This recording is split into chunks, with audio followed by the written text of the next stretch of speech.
સુરતના જહાંગીરપુરામાંથી 129 ગ્રામ જેટલું MD drugs ઝડપી પાડવામાં આવ્યું છે।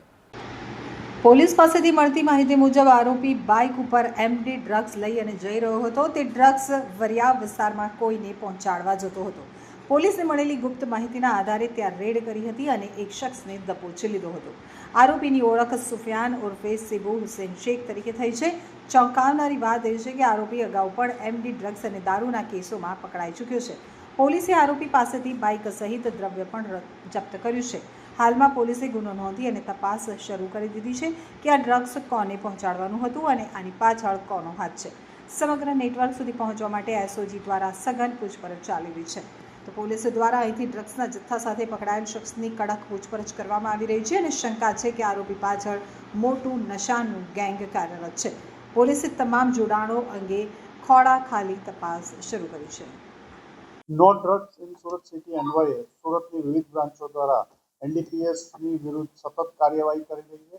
જેમાં ગઈકાલે સુરત એસઓજીના police inspector Atul Sonara, PSI Sarvaiya અને હેડ કોન્સ્ટેબલ ઇમ્તિયાઝભાઈ અને જગદીશભાઈને મળેલી બાતમી આધારે જહાંગીરપુરા વિસ્તારમાં સરનમ રેસિડેન્સી પાસે સ્વસ્તિક રોડ પરથી બાતમી આધારે એક સુફિયાન ઉર્ફે સિબુ હુસેન શેખ જે જહાંગીરપુરાનો રહેવાસી છે એ મોટરસાઇકલ ઉપર એને પકડી પાડતા એની અંગઝડતીમાંથી 130 ગ્રામ અંદાજે 13 લાખ જેટલાનો મુદ્દામાલનું એમડી પ્રતિબંધિત ડ્રગ્સ મળી આવ્યું હતું।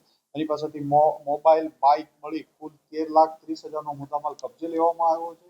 આ સુફિયાન સિબુ શેખ છે નોટરિયસ હિસ્ટ્રી સીટર છે। અગાઉ 2022ના એનડીપીએસના કેસોમાં અને સતત પ્રોહિબિશનના કેસોમાં 21થી 25 સુધીના બીજા 5 પ્રોહિબિશનના કેસોમાં પણ એની ધરપકડ કરી ચૂકી છે। આ માલ ક્યાંથી લાવ્યો હતો, ક્યાં આપવાનો હતો એ બાબતે તપાસ કરતા અને જે આગળ આપવાનો હતો એ મોહમ્મદ રિઝવાન ઉર્ફે ઉસ્તાદ અબ્દુલ કાદર બોમ્બેવાલાને આ એમડી ડ્રગ્સ આપવાનો હતો અને ક્યાંથી લાવ્યો હતો એ બાબતે તપાસ ચાલી રહી છે।